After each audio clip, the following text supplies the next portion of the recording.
averaged 29 points and 9 assists. Not a single highlight was played on this platform. It's 10 assists, and I agree she was the fourth best guard on the court in that game. I'm not refuting that. Until then, they wanted to talk about refs, texts, tauntings, everything else while she was averaging 27 and 7.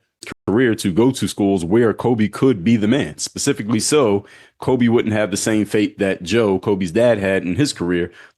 That's how an athlete has to be if they're going to go out there and perform, especially when you have as much based on them losing to the literal best team in the league out there where you can legitimately question Caitlin.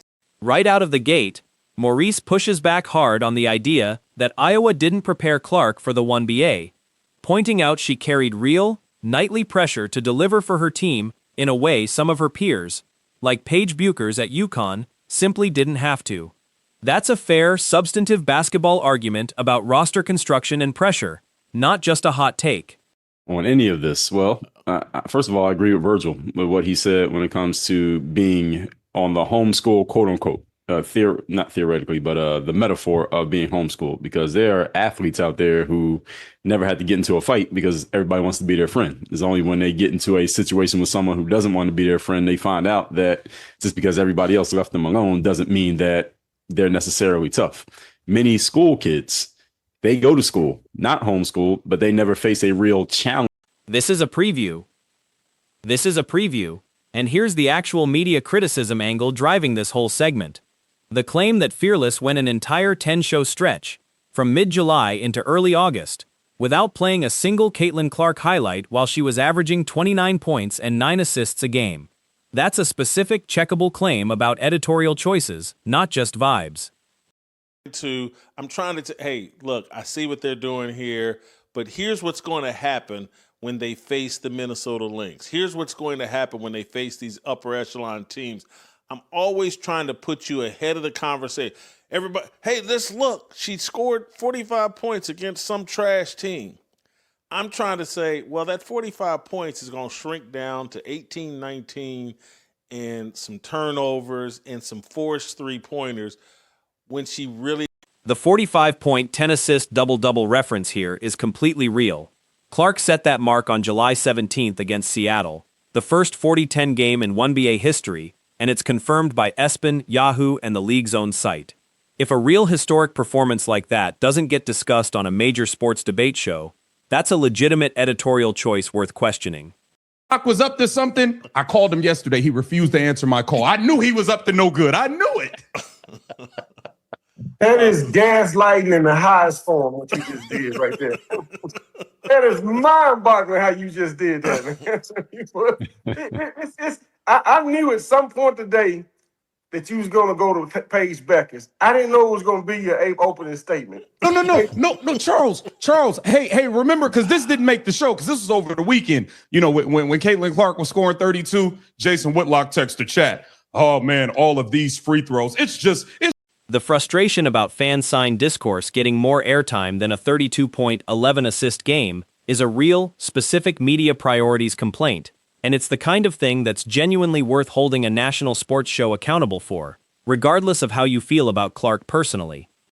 They'll get away with those things. We know they're going to run the bottom feeders and the middle of the pack teams out of the gym.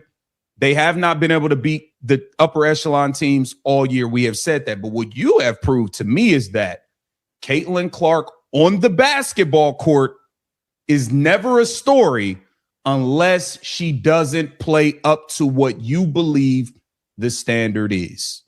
45-point double-doubles don't matter. The stats cited here, a stretch shooting 55% from the floor, 46% from three, 90% from the line, is the kind of efficiency number that would dominate coverage for almost any other player in any other sport, and the pushback about it getting ignored until one below-average game happens is a fair, pattern-based critique of selective coverage. You realize she didn't go to the free throw line one time from a foul. The one free throw she shot yesterday was from a technical foul. Yeah, it's the same thing that happened after she shot all those free throws versus the Sky. The next game versus the Valkyrie, she didn't get any free throws. It's a pattern in the double. It's a pattern. Yes, it happened before. The pattern is we're not gift wrapping her free throws in real games. against one of these. The free throw double standard call-out is worth sitting with, pointing out that Aja Wilson scored 36 points on 14 free throws with zero criticism about the volume, while Clark drawing contact gets framed as somehow suspicious, is exactly the kind of inconsistency that's fair to call out in real time. The fearless producers don't learn how to find actual basketball highlights. Again, this is incredible. This is actually incredible. Virgil, check this out. It's August 3rd. July 17th. It's been 10 shows. I counted myself. During a 10-show stretch in which Caitlin Clark averaged 29 points and 9 assists, not a single highlight was played on this platform. It's insanity. And the point is proven over and over again. You would think, Virgil, after a 45-point. Dre's homeschooled analogy is actually a thoughtful basketball point once you get past the loaded label. The idea that some players who never face real adversity in college can get exposed once real competition arrives in the pros. It's a real basketball development theory, not an insult, even if the framing got heated in the moment. All of the hate I get, all of the animosity, all of the, you just gave me the script. Okay, I'm on it. I care about you, Virgil. That's why I do appreciate it. Charles, I appreciate go ahead. Well, let me start off by saying this, and I should have said this weeks ago to the people in the state of Iowa. When we talk about the Iowa women's basketball program, it's not like Caitlin went to a junior college. I mean, Iowa is one of the four boroughs of women's basketball. I mean, they've been playing to go to the Final Four for decades. The signal versus noise breakdown here is genuinely one of the smarter points in this whole segment. 3.9 million Instagram followers, a cult of supporters, and a cult of critics, and the argument that none of that actually matters compared to what happens on the court. That's solid, level-headed media advice for any athlete under this kind of scrutiny. Just followed my journalistic career, and Charles was one of these few basketball coaches that understood the journalism aspect, because Charles is also great friends with a guy named Wally Hall in Arkansas, great sports columnist. Before I even knew Charles, he and Wally Hall were great friends. And Charles can tell you, and Maurice, the Game of Thrones hate watch analogy is a fair defense of tough love criticism.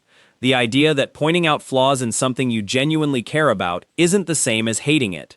Whether or not you buy that as a full defense of the specific commentary being discussed, it's a reasonable framework for how sports criticism is supposed to work. I am Team Kelsey Palmer. I'm Team KP. Oh, don't you lie. I told you the Minnesota Lynx was going to beat that. You and I already agreed on the fact the Minnesota Lynx are the best team in the league. Maurice, you know I got receipts sitting in my phone. What was your score prediction yesterday? I was rooting for the Fever. Of course I'm rooting. The basketball analysis here is legitimate and stat-supported. Indiana can run up the score against bottom feeder and middle-of-the-pack teams while getting away with real defensive lapses, like the 16 offensive rebounds they gave up to Seattle, but they genuinely haven't beaten the league's upper echelon teams consistently this season. That's a real, fair critique independent of any media coverage debate. Doc was up to something. I called him yesterday. He refused to answer my call. I knew he was up to no good. I knew it. That is gaslighting in the highest form, what you just did right there. That is mind-boggling how you just did that. I knew at some point today that you was going to go to Paige Beckers. I didn't know it was going to be your opening statement. No, Charles. Hey, remember, because this didn't make the show, because this was over the weekend. You know, when Caitlin Clark was scoring 32, Jason Whitlock texted chat. Oh, man, all of these free throws. It's the free throw pattern argument gets sharper here, pointing out Clark didn't shoot a single non-technical free throw in a specific recent game, then connecting it to a broader claim that officiating tightens up specifically against elite defensive teams like Minnesota. Calling specific officiating fraudulent is a strong opinionated word choice worth flagging as opinion rather than a proven fact, but the underlying pattern of inconsistent whistle rates by opponent is a real, trackable stat worth investigating further. It's more than capable that the other one may play better, because they're all good players. And so it's the moment of truth. It's who's ready to play that day. And yesterday was Minnesota's day. But this team, here's the problem you got to fix in Indiana. And there's no way of getting around this. Let me say this. You had 4 high-level guards playing at a high level yesterday, all right?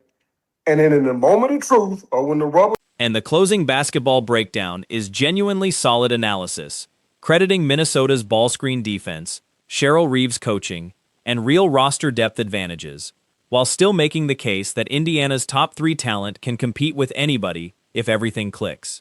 That's a nuanced, credible take, not just a hot take for the sake of engagement. I know that Kylie McBride is a problem, but I think if Caitlin Clark is who you say she is, and who I believe she is at her best, they can beat the Minnesota Lynx, Maurice. We're also skipping out on the fact that, to Charles's point, the Minnesota Lynx play both ends. The Indiana Fever, and this isn't just a Caitlin Clark thing.